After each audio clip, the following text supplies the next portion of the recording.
kali kultur parenting pagi terpaksa saya liburkan karena saya tidak menemukan pengganti ya. Kebetulan seminggu kemarin itu 2 kali saya ada pekerjaan pagi ke Amir, jadi tidak sempat membuka kultur parenting pagi, dan teman-teman yang lain juga sibuk ya, jadi saya terpaksa membatalkan kultur parenting pagi. Jangan cemas ya teman-teman, moga-moga tidak terjadi lagi, atau bukan tidak terjadi lagi, tapi saya akan mencoba mencari atau melatih Kak Deli ini ya, supaya bisa menjadi host ya kalau saya kebetulan tidak ada. Ya, dan suluk keluarga atau kultur parenting pagi ini, selain bisa Anda ikut, Anda juga bisa bergabung lewat YouTube channel kita di Kultur Parenting. Dan kalau nggak sempet nih Kak nonton YouTube, silakan Anda buka Spotify Anda. Saya tidak mengurangi, tidak menambah. Jadi apa yang Anda diikuti pagi ini langsung di-download Kak Deli dan di-upload ke Spotify ya. Jadi silakan dicari channelnya sama, Kultur Parenting ya. YouTube-nya Kultur Parenting, Spotify-nya Kultur Parenting. Dan apabila Anda tertarik untuk mendukung kegiatan pagi ini, setiap pagi Senin, Rabu, dan Jumat ini Anda bisa bergabung dengan kami menjadi anggota suluk keluarga dengan 150.000 per tahun ya. Selain Anda mendapatkan 12 kali pertemuan parenting, Anda juga bisa memanfaatkan grup suluk keluarga untuk mendiskusikan temuan-temuan masalah parenting Anda ya, dan juga diskon 20% untuk pelatihan parenting yang kami lakukan. Yang terdekat kami akan melakukan pelatihan coaching for parents and teachers. Jadi nanti pesertanya adalah keluarga dan juga guru. Ada 3 tingkatan yang akan kami laksanakan bersama Kak Mariati Budi Raharjani, ada beliaunya ya. Jadi mari bergabung, ada banyak manfaat yang bisa Anda dapatkan, tetapi yang terpenting Anda mendukung kami dalam melakukan kegerakan parenting ini ya. Sengaja memang bukan saya pembicara utama karena tujuan utamanya adalah berkolaborasi, karena saya percaya masing-masing kita punya ilmu parenting yang sangat baik ya. Jadi kultur parenting pagi memang dibuka untuk mewadahi kita semua belajar parenting dari banyak sahabat-sahabat kami. Dan pagi ini menarik ya. Kita akan bicara tentang remaja. Remaja itu lama-lama ke Amir ya. Jadi kayak makhluk aneh gitu ya. Semua orang ketakutan dengan makhluk yang namanya remaja ini ya. Dan kita akan mencoba memahami perilaku mereka melalui perkembangan kerja otak mereka. Nah, neuroscience kan bicara kerja otak ya Kak Amir ya, bukan otaknya secara fisik tapi kerja otak mereka. Dan Pak Amir, nggak usah ditanya lagi lah, beliau ini kan memang punya kegerakan namanya neuroparenting ya. Tak usah panjang lebar, silakan Pak Amir.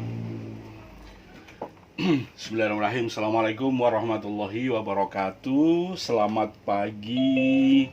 Salam sejahtera bagi kita semua, sahabat keluarga Indonesia dari Sabang sampai Merauke atau dimanapun teman-teman berada. Sebuah kehormatan kembali saya ketiban sampur ini ketiban sampurnya Mbak Lovely ya gitu ya. Lawang tiap bulan ketiban jedok gitu ya.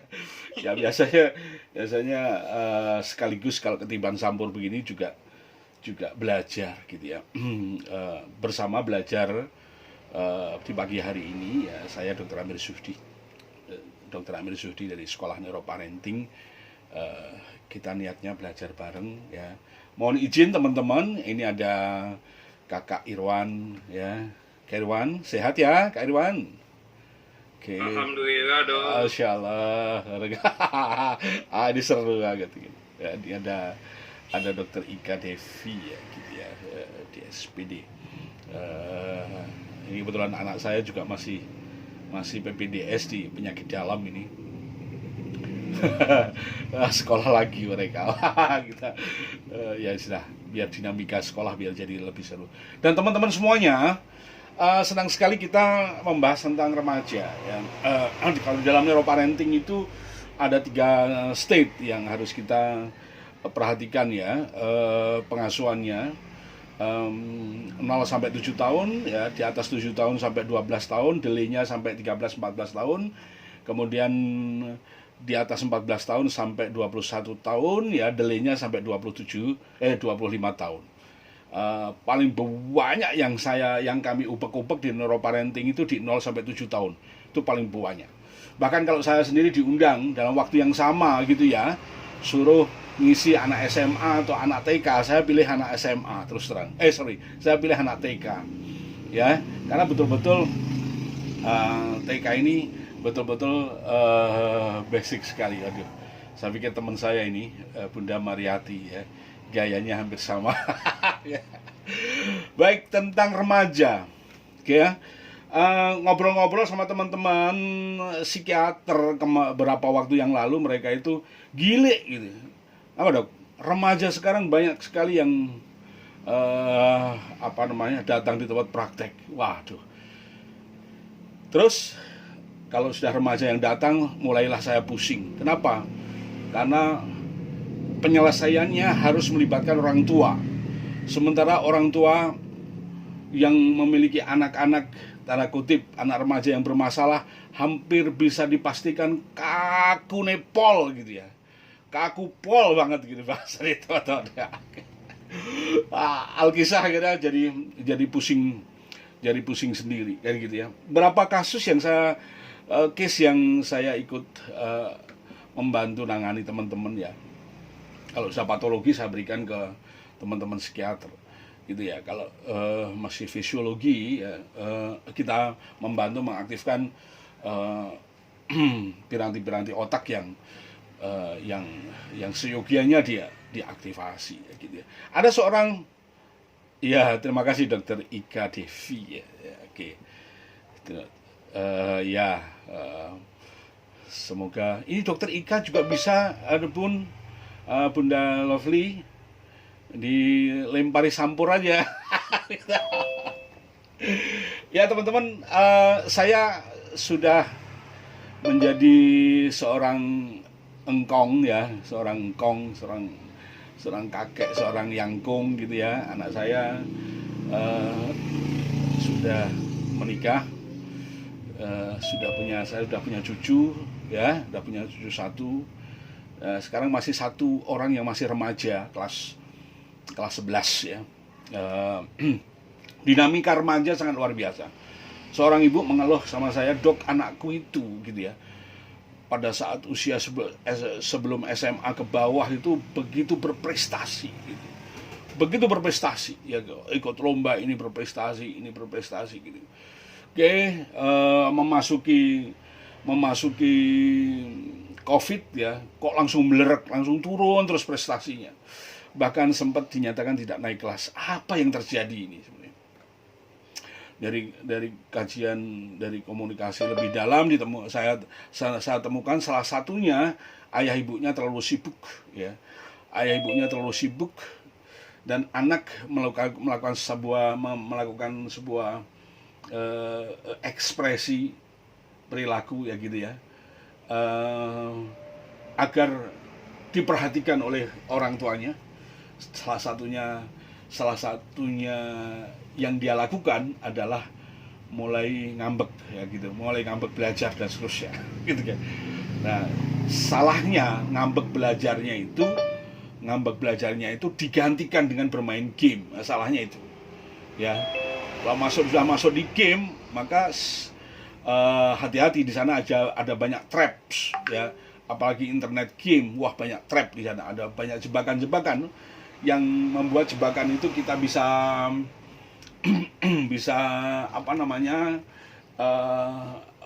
kepleset ya, atau bahkan bisa jadi kecanduan dan seterusnya.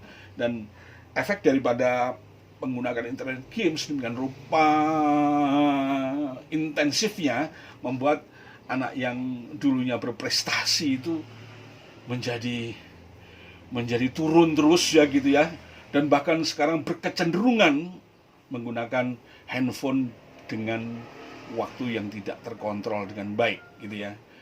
Nah, yang begini harus kita apain? Gitu ya teman-teman ya. Kasusnya memang ini kasus-kasus yang yang jumlahnya tidak sedikit ya. Saya buka slide saya untuk biar tidak mengganggu iramanya. Beberapa tahun yang lalu ya, saya menangani bukan saya sebenarnya, teman-teman yang lain. Saya dimintai bantuan aja sama teman-teman psikolog ya. Ada seorang anak pointernya Pol ya. Pointernya luar biasa nih ini ya. Cerdas banget gitu ya.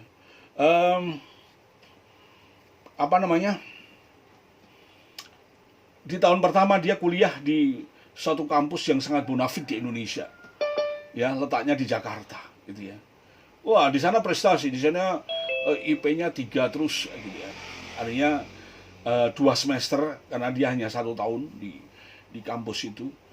Orang tuanya, ibunya kurang puas kalau anaknya kuliah di kampus itu. Dia minta kampus yang lebih, bagi ibunya yang jauh lebih bonafit itu ada di Bandung. Gitu kan. Dasar anak pinter gitu ya. Dasar anak pinter gitu. Ya masuk aja di Bandung kayak gitu ya. Masuk bleng. Oke, dah. Semester 1 masih IP di atas 3, semester 2 terus masuk semester 4 ya. Masuk semester 4 dia mulai kesulitan menyelesaikan soal-soal. Bukan tidak bisa, tapi dia mengalami kesulitan karena keterbatasan waktu di dalam menyelesaikan soal-soal. Biasanya soal-soal yang dia selesaikan itu, misalnya katakanlah 5 soal gitu ya, itu biasanya 1 jam selesai. Artinya sesuai dengan waktu yang ditentukan oleh ketika ujian. Lama-lama yang harusnya 1 jam itu lama-lama dia masih butuh waktu. Bisa dia tahu mengerjakan, tapi menguraikan apa-apa butuh waktu. Dia sampai butuh waktu 5 jam. Ya, yang dulu 1 jam butuh 5 jam. Ada dosen yang baik hati sama dia, akhirnya dia suruh dia ujian di rumah. Yang penting kamu menjalankan ujian ya 1 minggu pun silakan kerjakan, kami tolerir kan. Tapi kan nggak semua dosen gitu ya, nggak semua dosen memberikan. Akhirnya 5 yang harusnya 1 jam itu selesai, itu dia selesaikan 13 jam.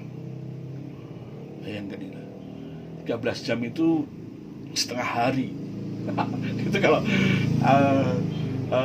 dia bisa mengerjakan, bukan nggak bisa mengerjakan, tapi waktunya begitu slow learning sekali gitu ya. Oke, ditangani oleh teman-teman psikolog di Bandung. Wis mungkin paman, Dok.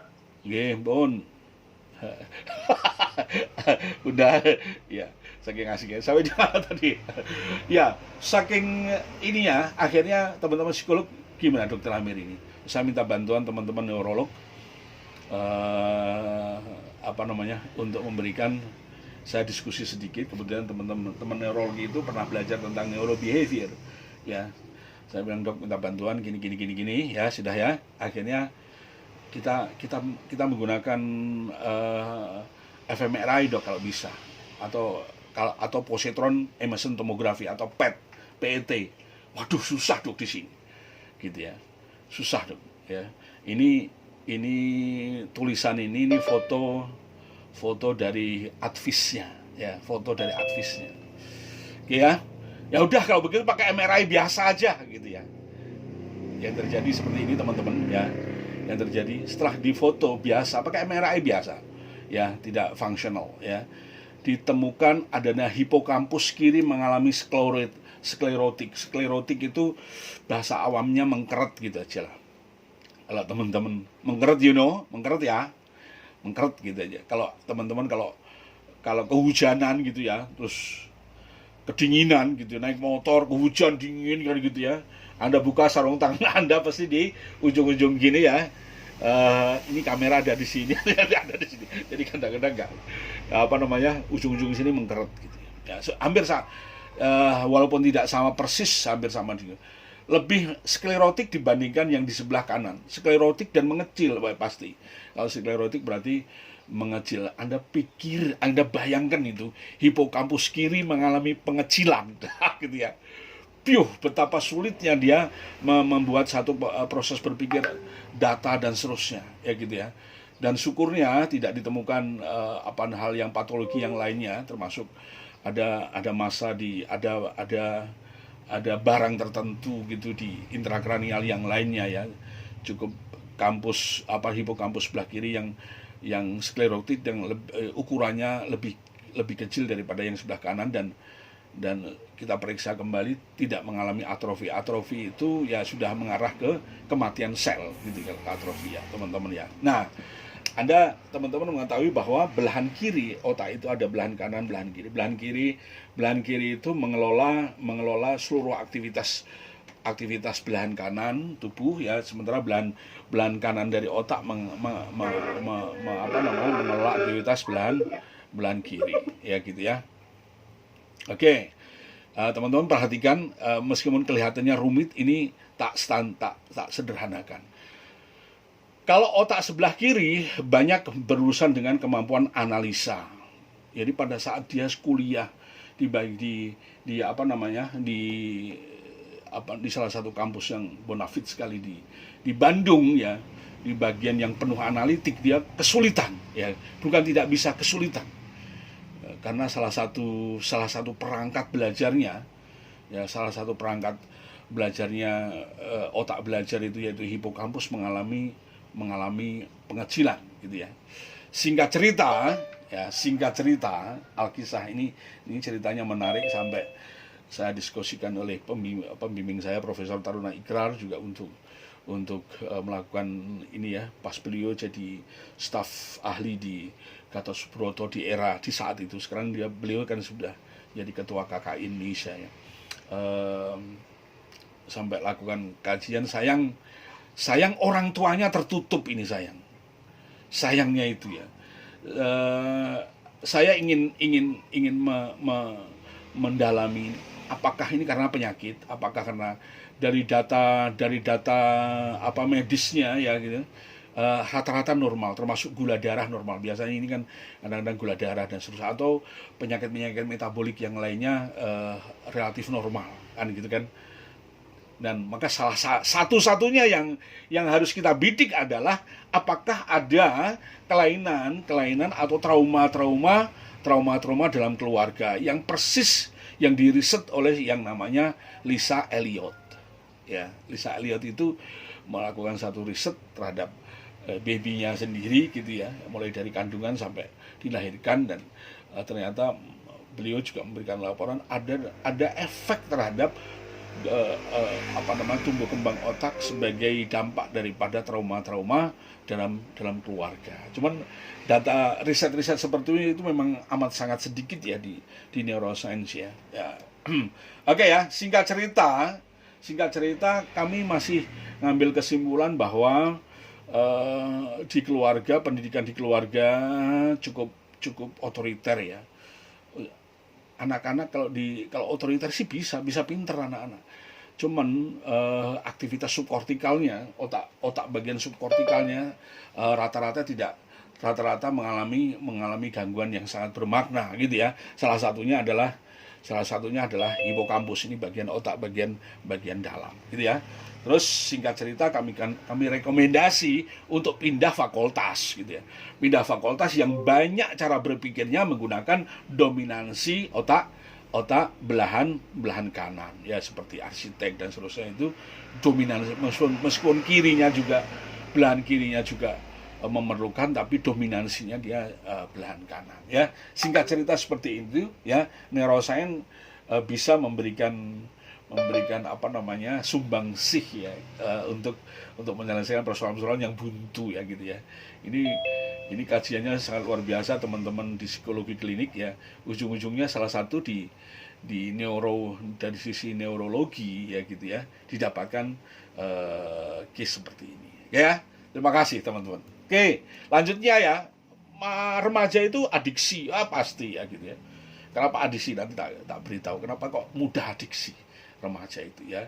Pornografi ya, ketertarikan ya, apalagi kalau kalau apa namanya, eh, eh, ada kasus-kasus spesial di era dia kecil ya, mendapatkan pornografi. Saya menangani seseorang yang menurut saya seorang yang taat beragama gitu, taat beragama gitu.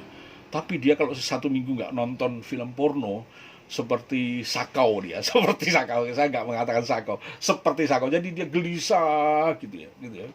Dan dia termasuk gelisah ketika dia nonton nonton film porno tersebut. Kalau nggak nonton gelisah, pas selesai nonton itu juga gelisah karena ada perasaan dosa dan seterusnya. Ternyata dia ketika usia 1 tahun itu ditinggal mamanya berangkat ke Hong Kong, jadi apa namanya, jadi TKI itu ya, berangkat ke Hong Kong, terus kemudian dia dititipkan ke omnya gitu. Nah, omnya itu ternyata hobi nonton film porno. Kalau nonton film porno itu sambil minum kopi, anak tersebut dipangku nonton film porno. Anda bayangin itu seperti apa itu eh, apa nilai-nilai yang ada di otak si anak tersebut. Ya gitu. Jadi sampai bisa berefek kepada psikosomatiknya ya gitu ya. Oke ya, terus kemudian alkohol ya, ini karena dinamika di remaja sangat luar biasa ya, kecemasan cenderung remaja itu mudah cemas, iya, cuman banyak yang larinya ke sini kayak gitu. Karena apa? Karena promosinya ini luar biasa, marketingnya luar biasa. Narkoba apa itu marketingnya kan luar biasa kan gitu ya, sehingga dia terarah ke situ ya itu. Oke teman-teman, sekilas tentang berapa menit lagi bun. Sekilas tentang otak ya. Ya teman-teman lihat ya, otak itu ada belahan kanan belahan kiri. Kalau satu belahan ya kita buka seperti yang di sebelah kanan ini belahan ya gitu ya. Terus ada otak dibangun oleh miliaran neuron ya, apa namanya, dan neuroglianya di situ ya. Kita bahas dikit biar mudah. Teman-teman perhatikan ini ya, ada otak daleman dan ada otak luaran. Selalu kalau di dalam neuroparenting itu pelajarannya ini, saya menggunakan dua bagian otak. Kalau otak belahan kanan belahan kiri diambil satu belahannya, maka akan kelihatan otak bagian dalam, otak bagian luar. Gitu kan. Ada yang mengatakan ya, Joseph Leduc dia menggunakan otak bawah, otak atas, gitu ya. Kalau saya dasarnya adalah neuroanatomi, ada namanya visceral brain, ada namanya cortical brain. Jadi ada istilah visceral brain, otak dalam ada. Kalau dari sisi pertumbuhannya memang pertumbuhannya dari dalam dulu, dari batang otak dan seterusnya cerebellum ya, terus melingkar di sini menjadi sistem limbik dan kawan-kawannya termasuk basal ganglia, terus kemudian ditutupi oleh satu lapisan ya yang berlipat-lipat ya. Karena apa namanya, dia menutupi, maka juga disebut kortikal ini juga disebut dengan kulit otak gitu ya. Kalau membayangkan kulit otak jangan membayangkan seperti kulit begini ya gitu ya. Kulitnya sangat halus, sangat lentur, sangat ya seperti gambarannya seperti tahu apa itu, kalau di pagi-pagi itu ada jual tahu ini ya, yang warna putih goyor-goyor ya, hampir sama begitulah gitu ya, hampir sama. Nah, ada otak bagian dalam ya yang berhubungannya dengan emosi, vegetasi, hormon dan seterusnya, itu bagian dalam ya. Saya memberikan garis bawah ke teman-teman bahwa otak bagian dalam ini berhubungan dengan emosi ya. Di sini juga ada berhubungan dengan aktivitas gerak. Maka kalau di dalam neuroscience, kalau menyelesaikan emosi itu jangan lupa mengelola aktivitas gerak ya, jangan lupa ya gitu ya. Kalau di dalam teman-teman psikologi menyelesaikan emosi kan belum, sudah mulai sih sekarang ya, tapi masih banyak yang dia tidak melibatkan aktivitas gerak ya. Terus kemudian yang kedua adalah otak bagian kortikal yang berkelok-kelok ini ya, ini fungsinya adalah berpikir. Nah pada remaja teman-teman, otak bagian dalam ini subkortikal ini yang fungsinya adalah, salah satunya adalah emosi, itu sudah berkembang sudah tumbuh 100% clear pada remaja. Rata-rata 12 tahun dia sudah tumbuh. Sementara bagian kortikal belum selesai, gitu ya. Sementara bagian kortikal ini belum selesai. Padahal ya tantangan remaja itu sangat luar biasa. Diperlukan kepiawaian, diperlukan kematangan otak bagian luar untuk berpikir, untuk merenungi, untuk ide-ide dan seterusnya, kan gitu kan. Nah, otak bagian luar ini masih 95%, kurang 5% kan gitu. Ya, cuman unik enaknya yang kurang 5% itu prefrontal cortex aja. Kalau pengasuhan si remaja ini bagus gitu ya, maka kalau prefrontal cortex-nya masih 95%, dia akan bisa menggunakan aktivitas otak yang lainnya untuk untuk mengelola, untuk mengendalikan gemuruhnya emosi yang ada dalam dirinya. Jadi remaja itu karakternya, emosinya bergemuruh gitu. Teman-teman Malaysia mengatakan ya bergemuruh gitu. Memang begitu. Emosi, dorongan emosi loh, wah, luar biasa gitu remaja itu. Gitu ya. Nah, yang bisa ngerem dorongan emosi ya prefrontal cortex. Gitu ya. Yang bisa ngerem dorongan emosi ya prefrontal cortex. Artinya apa? Normal berpikir ya. Kalau teman-teman belajar berpikir, normal berpikir itu porsinya kortikal harus lebih besar daripada porsi subkortikal.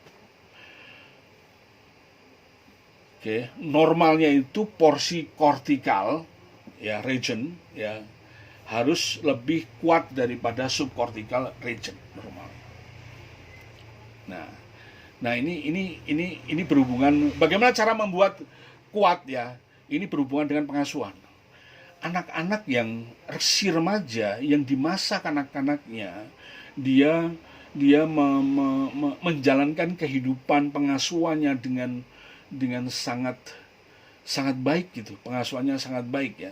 Salah satu indikator sangat baik itu pengasuhannya, ada pengasuhan berbasis gerak itu diasuh dengan baik ya. Motorik halusnya oke, motorik kasarnya oke, sensori integrasinya oke. Nah, ini baru mau clear ini kalau remaja sudah begitu. Karena apa? Dengan gerak yang bagus ini ya, dengan latihan gerak yang bagus ini, maka kortikal yang secara umur belum lengkap, tapi sel-selnya, sambungannya, sinapsisnya, ada namanya sinaptogenesis, sinapsisnya bagus sekali. Ada sambungan itu cuma muntup gini, teman-teman, cuma muntup gini, dibentak dikit pretel, kayak gitu ya, muntup gini, diberikan tantangan dikit pretel, kan gitu kan. Tapi kalau pengasuhannya luar biasa gitu ya, dia bisa melakukan sambungannya jadi kuat gitu ya, chemical brainnya juga bagus ya, sehingga kerjaan antara sambungan neuron itu jadi bagus, yang pada gilirannya neuron-neuron ini akan mudah sekali membangun perkembangan dirinya ketika dia akan belajar hal-hal yang baru. Nah, ini jadi kondisi teman-teman kalau melihat remaja, jangan tak lihat remajanya saat itu aja. Anda harus flashback, lihat ke apa yang terjadi dalam si dia ini gitu. Apa yang terjadi dalam pengasuhan dan seterusnya. Ya teman-teman ya, oke, dikit lagi. Ini faktanya seperti ini. Ya, bukti morfologi, neurokimia, fisiologi, neurobehavior dan neofarmakologi menunjukkan bahwa otak remaja dalam keadaan aktif dalam pematangannya. Jadi masih dalam proses pematangan. Dan bukti seperti ini membuat otak remaja secara struktural dan fungsional ya rentan terhadap tekanan lingkungan, ya perilaku berisiko dan seterusnya. Ya, teman-teman. Nah, efek daripada prefrontal cortex yang belum sempurna ini membuat dorongan di subkortikal yang sangat luar biasa itu membuat prefrontal cortex kan jadi kelabakan ya. Apalagi kalau teman-teman si remaja ini akhirnya sudah kecanduan gadget. Jadi apa coba? Prefrontalnya belum mateng ditambah dengan kebanjiran dopamin sampai kelageban. sel-sel sarafnya di prefrontal sampai kelagepan, susah diajak mikir, ya, susah diajak mikir. Ditambah lagi riset yang terakhir, kalau apa namanya, menggunakan internet game itu didapatkan hipokampusnya mengecil juga, terjadi pengecilan daripada hipokampus, plus terjadi apa yang namanya eksitasi, ya, eksitasi di nukleus accumbens. Eksitasi itu sukanya seneng ngono ae pokoknya. Diberikan tantangan nggak bisa dia. Diberikan tantangan susah pak, terus susah pak. Ngono tok terus ya, bingung ya ngurus remaja ini kan gitu kan. Tapi kalau kita tengok secara detail, remaja ini punya potensi yang luar biasa. Ya, luar biasa. Salah satunya adalah ya, oke. Anak mau, kebetulan saya di Manado ini, teman-teman. Saya di lereng utara Gunung Lokon ini anak mau berangkat apa namanya, lagi ambil PPDS ya. Oke ya. Jadi faktanya sebetulnya otak remaja itu jos banget gitu ya. Jos banget. Nah, ini harus diketahui bagi apa namanya, harus serius betul-betul teman-teman yang ngelola kelas 9, kelas 10, kelas 11 ya, kelas 12 di sini harus betul-betul serius ya. Bahwa di dalam salah satu karakter yang spesial di dalam otak remaja itu, otak remaja membuat spesialisasi. Jadi apa yang disebut spesialisasi, di situ terjadi satu proses yang namanya spesialisasi tadi ya. Jadi pruningsasi ya, pruning ya. Jadi neuron-neuron yang nggak kepake itu disingkirkan kan gitu ya. Terus kemudian mulai dibentuk sebuah satu apa namanya, spesialisasi ya, satu yang disebut dengan apa namanya, pematangan neuron ya gitu ya. Apa namanya, ada satu istilah ya, neuron-neuron yang nggak bagus dipinggirin, yang bagus dikuatin ya gitu ya. Kok lupa istilahnya, ntar. Ini bukan faktor U, ini faktor capek dikit kali, hipokampus ya gitu ya. Otak remaja mengalami satu proses pematangan dari belakang ke depan ya. Jadi nggak ada cerita itu otak itu berkembang dari samping kanan ke kiri, kiri ke kanan, nggak ada. Kayak gitu. Itu teori dulu sekali yang teman-teman NLP sering masih gunakan. Saya udah bilang, itu udah kadaluarsa gitu. Sekarang kan banyak ilmu baru ya di otak ya, dengan apa namanya, alat-alat pencitraan otak yang sudah sangat dahsyat sekali ya gitu ya. Nah,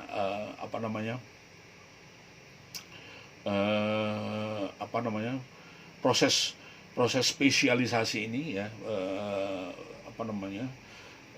berkembang dari pembersihannya ya, mulai dari belakang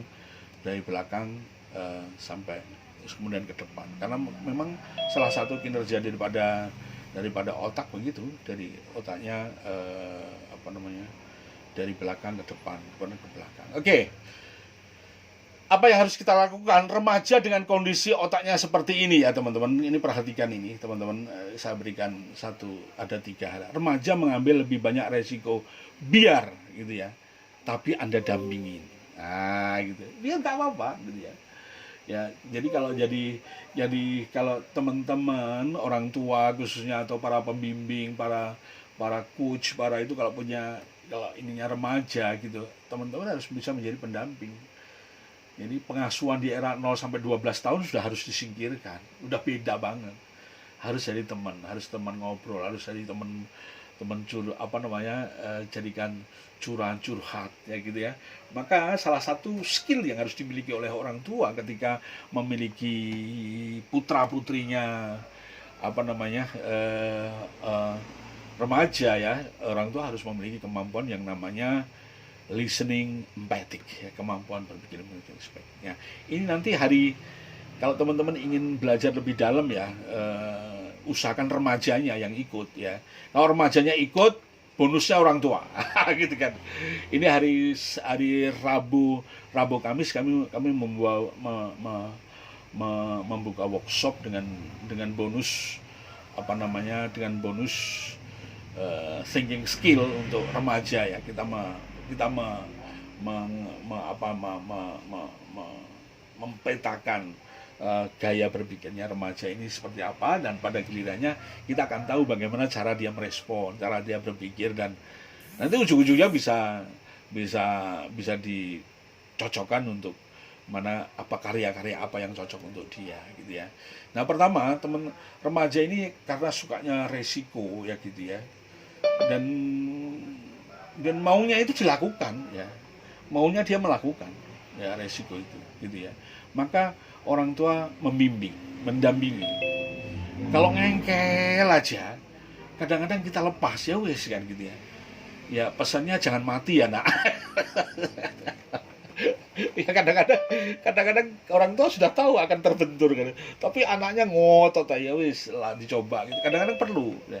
Tapi yang lebih penting di sini ya, kalau punya remaja ada teman-teman tetap membangun bondingnya, tetap membangun rasa kedekatan. Yang kedua, remaja mengekspresikan lebih banyak hal dan lebih kuat emosinya. Ini penting sekali untuk membangun emotional experience. Ini penting sekali ini. Ya, ini risetnya Lisa Feldman Barrett yang melakukan riset ini ya. Pengalaman remaja itu begitu kuat sekali ya. Memorinya begitu kuat karena ada konten emosinya. Ingat bahwa otak emosi remaja jauh lebih kuat sekali daripada otak kortikal kan gitu kan pada saat remajanya itu. Oke ya. Yang berikutnya adalah remaja membuat keputusan cenderung impulsif ini. Jadi kalau remaja ketok impulsif itu nggak patologi. Memang karena dorongan subkortikalnya sangat tinggi sekali, sementara peran daripada kortikalnya masih sangat kecil ya gitu ya. Maka cara mengimprove remaja agar emosinya itu relatif stabil itu ya, jangan biarkan dia diem. Ya, jangan biarkan dia punya mainan-mainan, punya karya-karya yang banyak diem ya. Cari yang dia bisa bergerak ya. Ya bergerak itu bisa berangkang, bisa dilosor, bisa dan seterusnya ya gitu ya. Yang bisa masuk dan diem, kalau remaja itu bermain gadget itu kan paling diem, mojok di sofa dan seterusnya ya gitu ya. Itu harus kita jauhi ya. Yang terakhir, biarlah anak Anda mau mengambil resiko yang sehat. Resiko yang sehat itu Anda bisa bantu ya, bisa bantu kira-kira resiko yang muncul yang mana gitu ya. Nah, ini teman-teman harus atau seyogianya Anda bisa menjadi pendamping yang baik ya gitu ya. Biar nggak dianggap Anda menghalang-halangi ya. Bantu Anda menemukan ekspresi baru dan kreatif ya, bantu dia. Terus kemudian keputusannya itu masih dilatih ya, pengambilan keputusan ya. Remaja gitu ya. Saya tadi baru aja sama remaja saya mau ngajak ke toko buku ya, alhamdulillah sukanya buku ya gitu ya. Saya, Mas, jam berapa? Ngomongnya terserah ayah aja. Enggak, kamu sekarang ngambil keputusan. Sampai sekarang belum ngambil keputusan. Jam berapa? Memang begitu dinamika remaja, santai aja. Jadi kadang-kadang cenderung mengambil keputusan yang tidak dipikirin lebih dulu, cuma kadang-kadang pikirannya lebih dalam lagi, akhirnya diambil alih oleh pikiran subkortikal yang membuat kesulitan dalam decision making ya. Bangun hubungan kedekatan, nah ini penting sekali ini ya, bonding ya. Alhamdulillah kami ya bondingnya masih oke ya gitu ya. Apalagi ibunya itu luar biasa ya, sampai ulang tahunnya, kalau ulang tahunnya dibuatin itu dalam rangka sana juga untuk membangun bonding. Kalau membangun bonding kan lebih enak, kita ajak ngobrol dan seterusnya. Oke, jangan lupa ini permata, berikan perhatian, berikan kemandirian dia, dan berikan cinta ya, berikan keteladanan yang konstruktif, dan bantu mengenali dan memahami bagaimana otaknya bekerja gitu. Terima kasih, kita masuk diskusi. Matur nuwun, Mbak. Ya, daging banget ya. Terima kasih. Tapi saya bersyukur karena Ya, tadi sambil cek dan recheck diri sendiri tuh Pak. ya, ya, ya, ya. Karena anak saya Minta maaf ya. sudah besar ya, mereka sudah bukan remaja lagi ya, sudah dewasa muda. Tapi puji Tuhan beberapa yang Bapak sampaikan itu menjadi landasan saya waktu berinteraksi dengan mereka. Suaranya cakep banget ya, mohon maaf ya, saya terlalu memaksa suara. Kak Irwan mau bantu saya, suara cakep.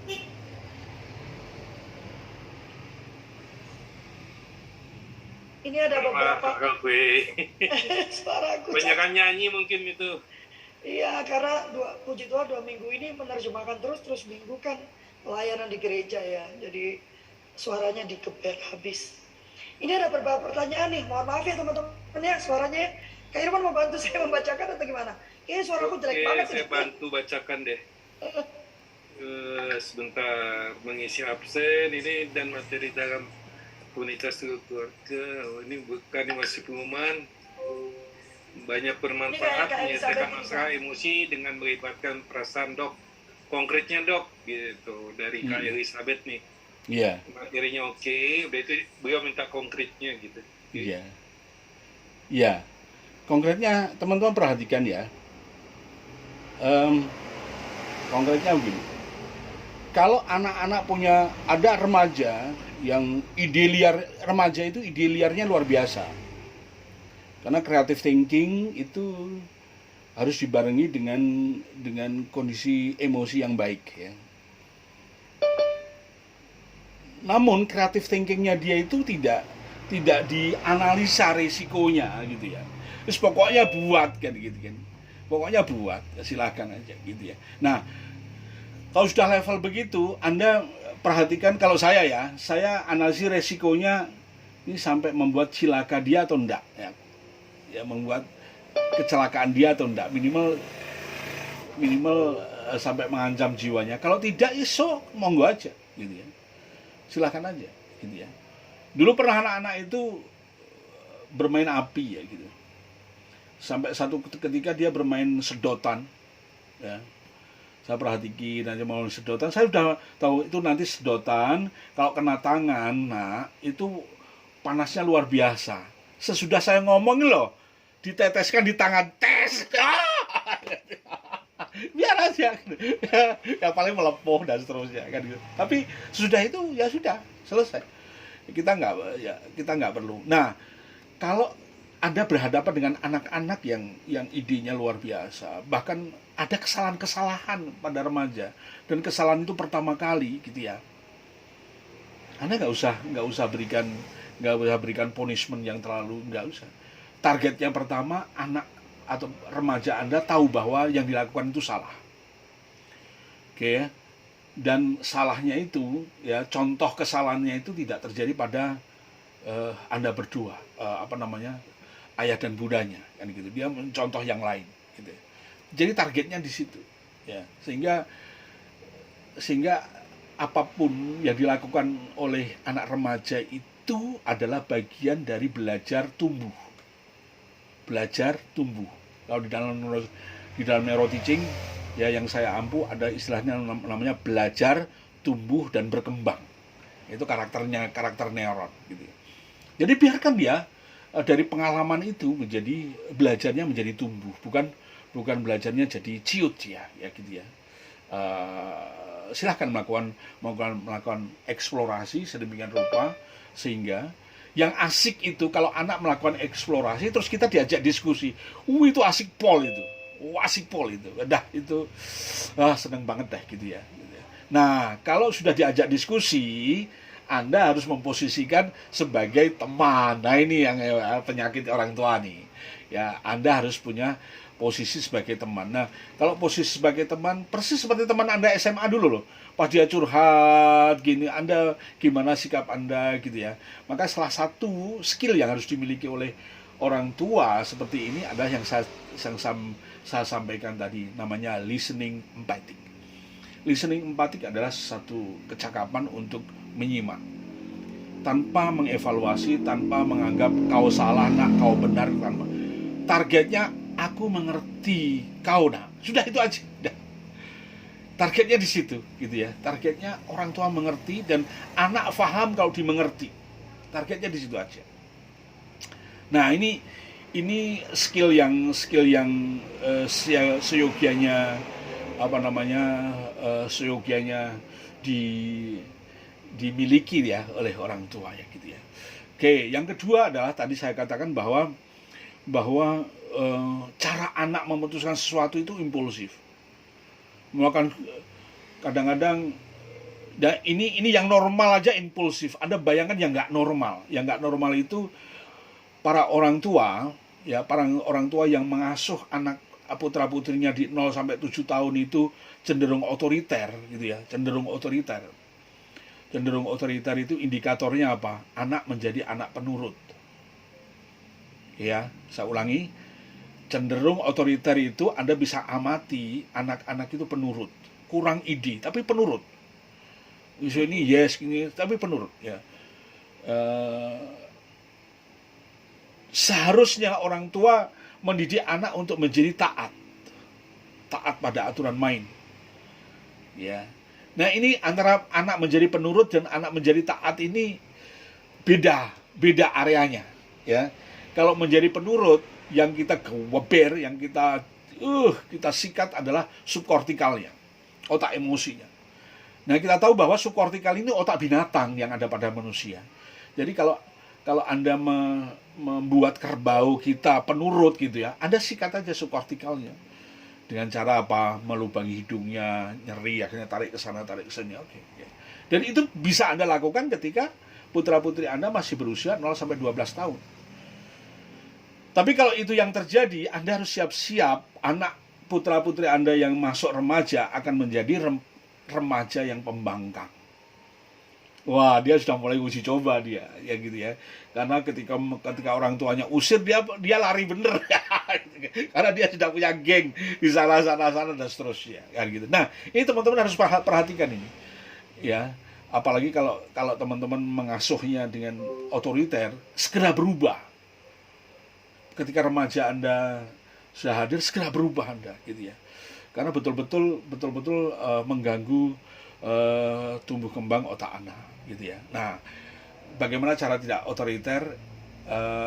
Kalau di anak-anak ya, kita sering, yang paling banyak kita memberikan contoh, ya. Karena otak dia menggunakan mirror neuron, karena otak anak menggunakan mirror neuron sebagai fasilitas untuk belajarnya, gitu ya.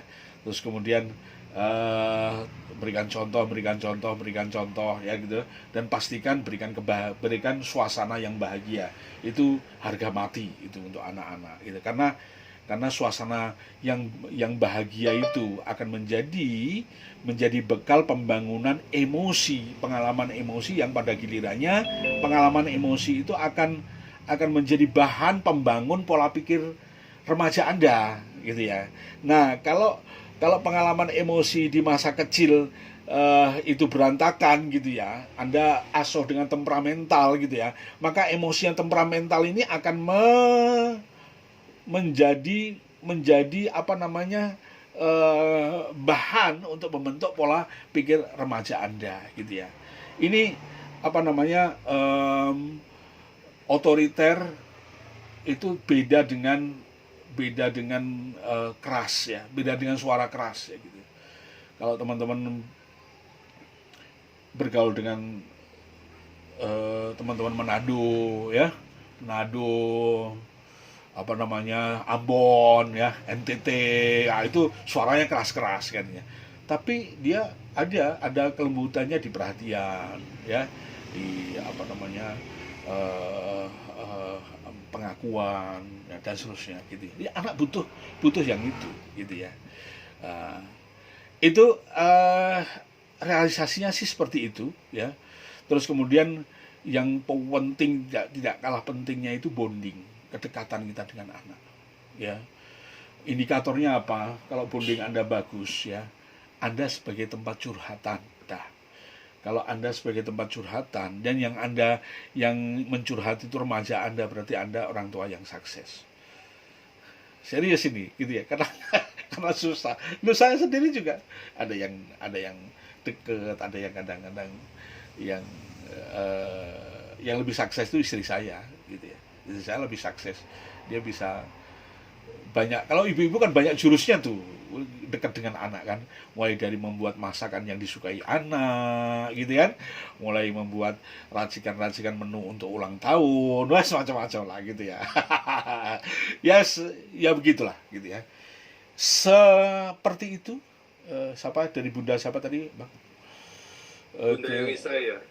Oke. Elizabeth. Bunda Elizabeth ya.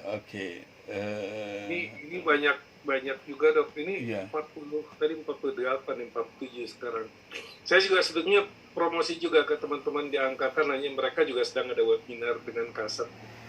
Tapi di sini juga ada beberapa dan banyak nih sampai tertarik Dok. Acara neuro teaching yang rutinnya kapan gitu. Neuro teaching ini bagian dari program sekolah neuroparenting ya. Ini 1 tahun kita buka workshopnya itu 2 kali ya, 2 kali. Jadi edisi Juli Agustus ya. Jadi kita memang selain itu neuro teaching itu saya berikan bonus pada sekolah-sekolah yang sekarang kan sudah musim offline ini ya. Sekolah-sekolah yang membuat offline gitu, seminar gitu, saya berikan bonus online neuro teaching gitu ya. Neuro teaching itu menarik. Yang paling menarik adalah yang sangat keren ya, seperti programnya pemerintah untuk apa namanya, belajar merdeka ini. Sebetulnya teman-teman kalau sudah memahami bagaimana otak belajar itu bekerja itu betul-betul merdeka, itu serius betul-betul merdeka. Ya ini mudah-mudahan teman-teman, mudah-mudahan pemerintah memberikan konsep belajar merdeka ini salah satu apa pijakan ilmiahnya, mudah-mudahan neuroscience. Maka kalau sejauh saya amati, meskipun nggak terang-terangan neuroscience gitu ya, banyak sekali konten neuroscience ya, banyak sekali. Maka para guru-guru TK yang belajar apa namanya neuroscience itu, dia merasa terbantu betul-betul ya, bagaimana memudahkan apa namanya materi-materi pelajaran untuk anak-anak TK gitu ya. Selebihnya ya terutama untuk TK atau KB, TK sama SD itu betul-betul pijakannya harus kuat banget gitu ya. Sementara SMA itu sebetulnya ngunduhnya sebenarnya. SMA itu ngunduhnya gitu ya. Kalau pijakannya bagus ya, ngunduhnya pasti bagus. Kalau di dalam neuro teaching itu atau neuroscience itu kan kita kalau semua aktivitas kehidupan kita kan belajar ya. Ya bagaimana ada istilah yang namanya neuroplastisitas, itu belajar kemampuan adaptasi sel-sel saraf kita. Ada namanya neurogenesis ya gitu. Itu bagaimana neuron-neuron itu bisa terlahir, bahasa orang Manadunya poco-poco. Poco-poco itu bukan hanya sekedar menari poco-poco Bang Irwan gitu ya. Ada neuron itu poco-poco. Jadi neuron poco-poco itu, ini istilahnya kalau kita belajar neuroscience di Samratulangi ya gitu ya, itu body selnya itu mengkilat gitu ya, tidak kempes gitu ya, ya seperti apa namanya pipi yang ini ya gitu ya, tembem gitu ya. Terus kemudian neuron aksonnya itu betul-betul tidak gepeng tapi gilik gitu. Demikian juga dendritnya. Itu neurogenesis, apa neuron-neuron yang terlahir dari sebuah kondisi kehidupan ya, cara berpikir, kurang stres ya, selalu happy dan seterusnya. Itu hasilnya seperti itu. Yang terakhir adalah kalau kita belajar itu selalu neuronnya itu nyambung. Jadi teman-teman, pada saat kita belajar, kita temukan sesuatu yang menarik terus kita belajar, itu neuronnya itu nyambung gitu ya. Di dalam neuron sambungan itu, di situ ada peran chemical brain-nya gitu ya. Di situ chemical brain, ada lompatan-lompatan listriknya, sehingga kita kalau apa namanya kadang-kadang kita bisa ngukur apa namanya lompatan-lompatan listrik dan seterusnya di situ ya gitu ya. Nah, nggak cukup itu, kalau belajarnya itu terus-menerus bagus dan nikmati ya gitu ya, sambungannya semakin lama semakin kuat. Kalau sambungannya semakin kuat, maka transportasi data dari sel saraf satu ke sel saraf yang lain itu semakin lancar. Nah, gitu ya. Ini kemarin di tiap minggu itu kan kami kan punya kelas neuroscience ya, aplikatif ya. Kemarin saya bahas tentang otak talent ya, otak talent gitu ya. Nah, dari kesimpulan situ teman-teman sebetulnya bolehlah belajar tentang otak bakat, bakat, minat dan bakat boleh-boleh saja, tapi nggak terlalu sepaneng ya gitu ya. Ya, lebih kalau saya sarankan itu lebih teman-teman harus perhatikan tuh karakternya, ya gitu ya, kapasitinya, ya. Dan itu memang ada irisan-irisan dengan apa namanya, ada seorang ibu, "Dok, tes ini kok mahal sekali sih, terus nanti anakku piye gini kan kita." Tenang Bu, nggak usah terlalu. Saya menyampaikan ke ibu itu, bakat anak itu ya, seorang ibu yang piawai itu bisa diteropong, bisa melihat. Saya menggunakan teknik namanya teknik ayaan, Bang Irwan. Saya nyari ayaan itu bahasa Inggrisnya apa ya? Screening nggak dapat ya gitu, filtering juga nggak dapat gitu. Ayakan, akhirnya tak tunjukkan ayakan kopi gitu kan. Ya begitu, kita nyari bakat anak, minat dan bakat anak itu kita menggunakan teknik-teknik ayaan itu ya, gitu ya. Begitu cara mensortir neuron itu terhadap apa yang kita suka itu seperti diayak gitu ya gitu. Jadi ya kalau yang punya uang ya silahkan tes-tesan, tapi yang nggak punya dana ya bisa gunakan seperti teknik saya itu Bang. Keren. Terima kasih. Oke. Saya dari kakak-kakak yang ingin bertanya langsung mungkin. Ini jam 8:10, mungkin satu pertanyaan lagi nih Kak Gafri ya. Boleh. Ya, belum nih saya mau baca. Maaf lagi. Halo. Oh, Kak Ika, silakan. Lagi di jalan. Iya. Silakan. Saya izin off kamera ya, soalnya sinyal putus-putus. Dok, saya tertarik yang untuk acara hari Rabu dan Kamis itu, bisa tolong di-share. Terus kemudian yang itu menurut dokter gimana?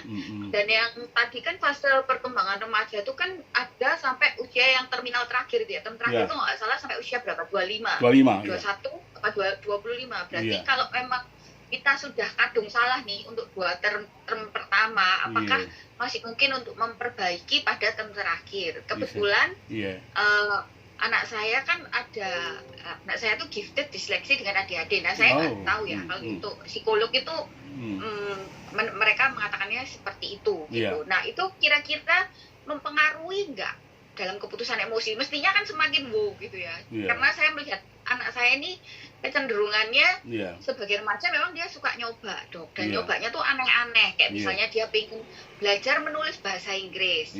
Habis gitu dia ganti lagi. Dia pengen sesuatu yang aneh. Anak saya yang kecil pun sama. Dia masih di term pertama. Tapi dia pengen beli kuda, beli kelinci, beli hewan sulkara, aneh-aneh gitu, Dok. Dan karakteristiknya 2 anak ini sama gitu. Terakhir anak saya yang laki bilang pengen belajar memanah. Menurut dokter, saya ini harus nuruti sejauh mana? Karena sebenarnya kan empot-empotan juga, Dok. Jadi gini ya, tonton gini ya. Jadi kalau teman-teman belajar neuroparenting ya, ada 5 tools yang saya berikan ke teman-teman, dan itu 5 tools itu kalau di dalam kami punya, kalau teman-teman nanti sudah belajar neuroparenting itu, kalau mengasuh anak itu ada catatannya. Seperti seorang dokter ada visitenya itu loh, gitu ya. Itu inspirasinya sih dari apa namanya, status pasien gitu ya. Nah, salah satu isinya dari status itu adalah 5 faktor itu ya. Yang pertama adalah nutrisi, teman-teman harus perhatikan. Yang kedua adalah aktivitas gerak, harus diperhatikan. Yang kedua pengalaman emosi harus diperhatikan. Yang ketiga adalah pengalaman emosi. Yang keempat adalah rangsangan rasio. Yang kelima ini lingkungan yang variatif. Jadi semakin variatif anaknya semakin pintar, dokter. Jadi selamatlah dokter ya gitu ya. Biar empot-empotan gitu ya. Emang empot-empotan gitu ya. Jadi ini yang melakukan riset adalah Profesor Daniel W. Pfaff ya. Saya kadang-kadang salah dengan Donald W. Pfaff. Donald W. Pfaff itu apa namanya, reporter. Daniel W. Pfaff itu neuroscientist ya. Dalam risetnya dia menemukan bahwa ada aturan main ya, bahwa aturan kebaikan itu sudah built in. Golden rule itu sudah built in pada anak sejak dia lahir ya. Jadi ada nilai-nilai kebaikan. Nah, salah satu nilai kebaikan itu yang membuat riset selanjutnya, salah satu nilai kebaikan itu yang membuat dia kedorong untuk ingin tahu. Jadi semakin banyak dorongannya ingin tahu, dia akan mencari itu ya. Biarkan mencarinya, biarkan Bunda gitu ya. Kalau belum bisa merealisasikan, sabar ya Nak, nanti ayo kita atau nabung atau apa ya, diikut sertakan. Ini juga latihan dari apa, delay gratification ya, menunda kenikmatan.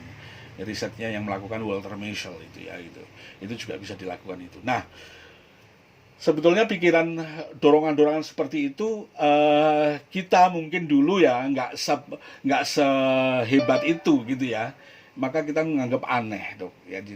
Jadi sebetulnya nggak aneh-aneh amat gitu ya, karena anak-anak kita sekarang kan, risetnya Profesor Taruna Ikrar kan, neuron anak-anak kita itu 187 miliar ya, di data secara umum ya. Kalau data secara umum itu 100 miliar, ada yang kurang dari 100 miliar. Oke, pokoknya banyak lah gitu ya.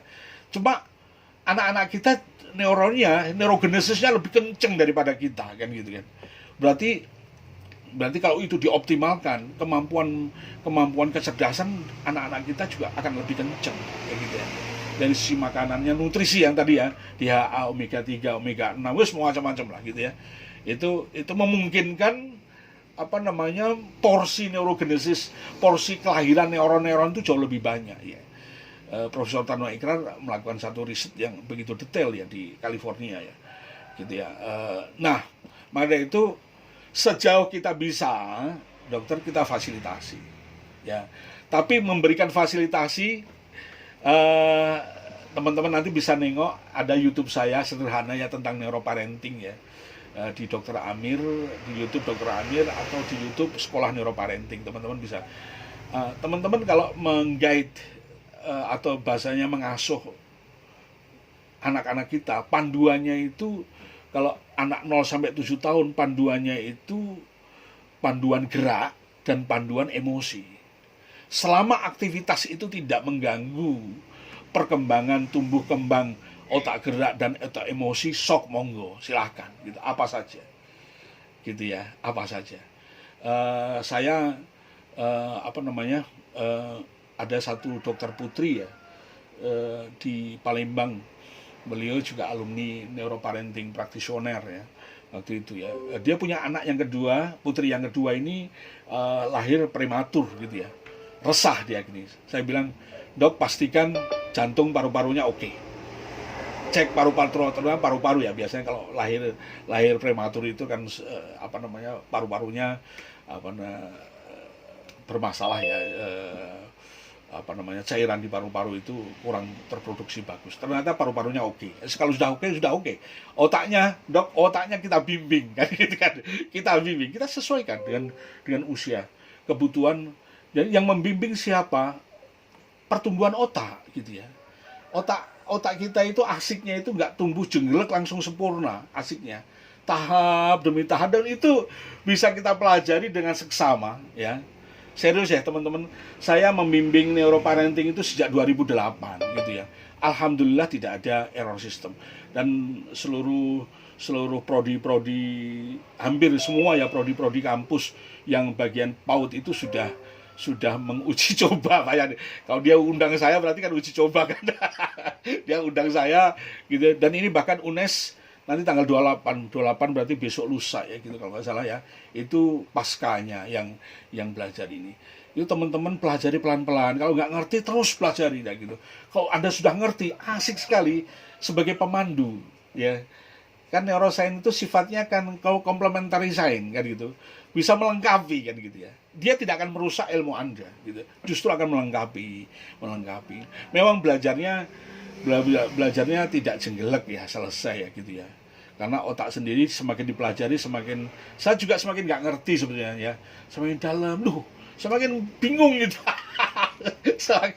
Nah makanya itu kembali ke pengasuhan ya, Anda kawal itu aktivitas gerak, karena aktivitas gerak itu atau ada yang para ahli memberikan nama dengan kecerdasan gerak gitu ya, karena dia memang akan membackup kecerdasan tingkat tinggi. Terus yang kedua adalah emosi, kecerdasan emosi. Ya, aktivitas gerak ini ditandai dengan batang otak yang sudah matang, sebelumnya usia 4 bulan yang sudah matang. Terus kemudian emosi ditandai dengan aktivitas amigdala yang begitu. Amigdala ini sebenarnya usia 32 minggu sudah matang dia. Jadi sudah di dalam kandungan sudah matang amigdala. Maka hati-hati ibu-ibu yang lagi mengandung terus kemudian sering cemas, itu hati-hati ya gitu. Karena risetnya salah satu emosi yang bisa ditularkan lewat mengandung itu adalah emosi ansietas ya, emosi kecemasan ya. Jadi dua ini konsentrasi, Dok. Selama mereka minta apa-apa gitu ya, yang tidak merusak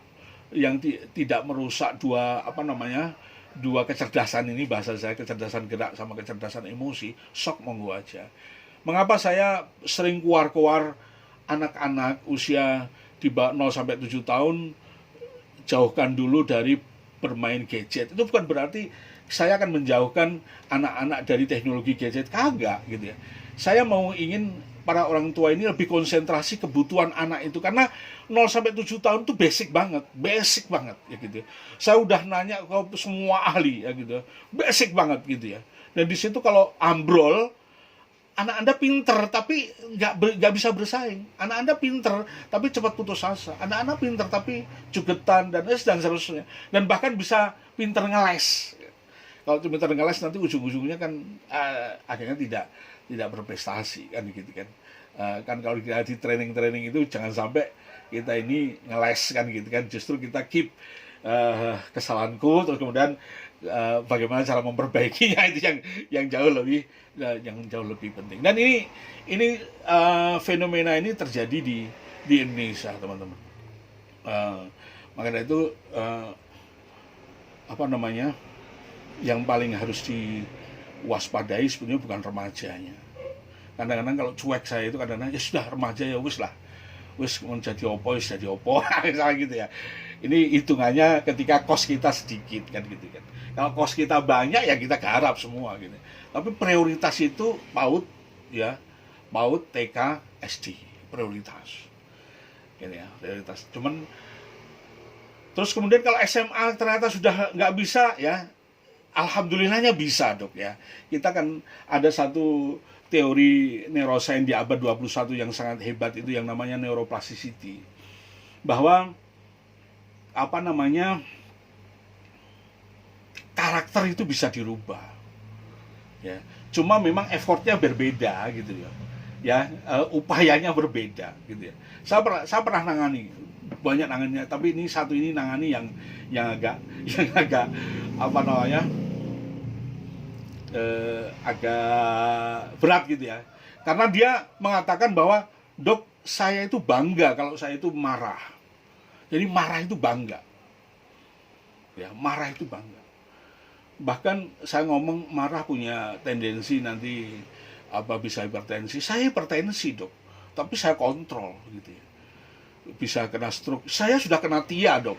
Bayangkan, dia itu tahu, Pak, trans ischemic attack itu dia tahu tuh, gila. Dan dia santai saja nih. Wih, gila dia. Jadi dia nggak takut dengan stroke itu. Ini ada dua kasus ini, yang satu ini kasus guru ya. Kebetulan gurunya perempuan. Begitu saya bilang marah itu bisa berefek kepada usia bunda, bisa 10-15 tahun lebih tua. Baru dia terdiam, Pak. Ya, baru dia terdiam. Apa yang dia cari?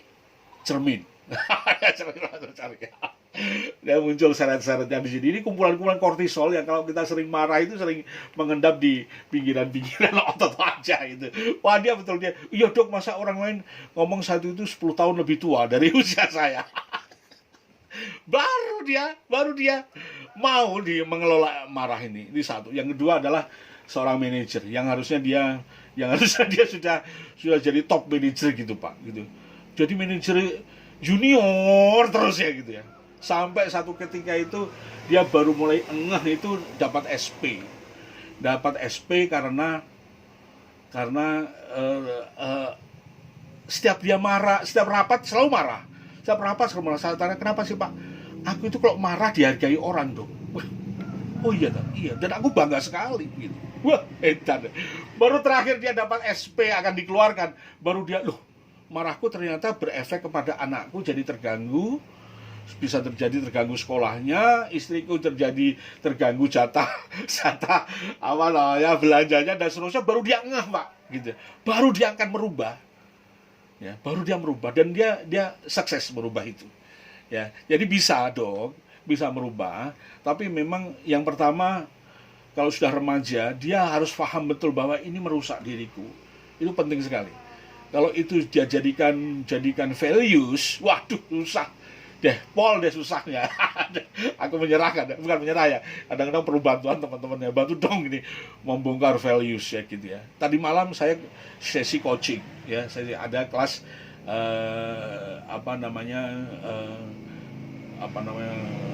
brain leadership coaching. Ada satu ditemani satu coach dari ICF itu. Dia juga gitu, kita temukan, wah begitu bariernya begitu kuat sekali dan seterusnya. Nah, ada satu tips-tips yang kalau sudah bermasalah tentang, kebanyakan bermasalah dan berhubungan dengan otak subkortikalnya yang tidak diberi makan dengan sempurna. Otak itu kan selain nutrisi ya, informasi itu kan juga nutrisi kan bagi otak kan. Melototan mata itu juga nutrisi gitu kan. Nah kalau subkortikalnya tidak mendapatkan ini yang sangat baik ya gitu, subkortikalnya itu akan berefek kepada tadi masuk di dalam pola berpikirnya, dan itu akan sudah menjadi parameternya dia, gitu. Sehingga pola begitu akan dia gunakan. Jadi singkat cerita dok, bisa banget dirubah, tapi catatannya kalau sudah masuk remaja, dia sendiri yang harus paham. Maka kita sebagai orang tua kadang-kadang memahamkan sampai anak ngomong ya ada yang salah, itu susah banget. Tapi kalau anak sudah ngomong begitu, itu berarti ya didikan Anda sukses mendidik anak, dan anak Anda luar biasa. Yang lebih luar biasa, Anda luar biasa gitu ya di situ. Ya jadi caranya berbeda. Caranya berbeda ketika anak sudah remaja. Maka di dalam neuroparenting itu di advance ya, program advance itu ada namanya coaching ya, coaching keluarga. Sederhana, materinya sederhana, yang penting bisa diterapkan kan gitu kan. Meskipun pijakan ilmiahnya rumit gitu ya, tapi materinya sederhana. Tapi saya yakin teman-teman yang belajar neuroparenting ini atau neuroscience ini ya jangan pakai parameter dokter, jangan gitu ya. Dokter belajar neuroscience ya untuk terapi dan seterusnya gitu. Orang tua belajar neuroscience untuk mengasuh, guru belajar neuroscience untuk mengajar gitu. Ada porsinya ya, ada porsinya gitu. Mungkin itu Dokter Ika, mohon maaf kalau kurang. Luar biasa dok. Terima kasih. 3 menit Kak Irwan, luar biasa loh. Iya. Kita banyak dapat bonus waktu ini. Terima kasih dokter. Saya nanti tolong info yang acara Bu Kamis sama kelas Neuro Parenting Family. Iya, itu Juli sampai Desember. Ada 6 kali pertemuan dan ada tugas-tugas dan seterusnya. Tapi santai aja dok. Kasih IG-nya Dokter Amir itu di chat. Jadi memang harus di follow supaya kita tahu pergerakannya Dokter Amir. Baik Banyak bonus waktu tapi banyak manfaat ya. Terima kasih, Dok, terima yang kasih, luar terima kasih. biasa. Teman-teman yang anggota suku keluarga, mohon mendatakan diri ya, yang mau ikut pelatihan. Iya boleh langsung ke. Datakan diri ke saya, nanti Iya. ke kami. Iya, Nanti iya. akan kami laporkan ke dokter ya. Silakan. Terima kasih ya. Iya, Iya. silakan. Saya selama ini kan merasa kayak kebetulan saya itu kan sudah remaja ya, jadi yang 2 tahun pertama itu kan lewat, saya kayak merasa seperti sudah nggak ada harapan gitu ya. Tapi Iya. dokter ngomong gitu tuh, saya jadi merasa oh jadi ternyata bisa ya. Jadi Bisa. fokusnya sekarang memahamkan anak saya, Iya. gitu kan dok. Iya. Nah, Nanti yang ikut yang Rabu Kamis itu kalau bisa anaknya ikut Bun, Dok. iya Nanti dokter masuk gitu ya. Jadi Iya, karena nanti kalau remaja ikut, saya akan berikan tes modifikasi. Sebenarnya itu basicnya adalah HBDI ya. Tapi sudah di-Indonesiakan oleh teman-teman Neuroscience Society ya. Sudah kita Indonesiakan, jadi kita bisa minimal kita bisa mengukur thinking style-nya ya gitu ya. Dan itu nanti saya sendiri yang akan memberikan advice-nya gitu ya. Satu persatu akan kita itu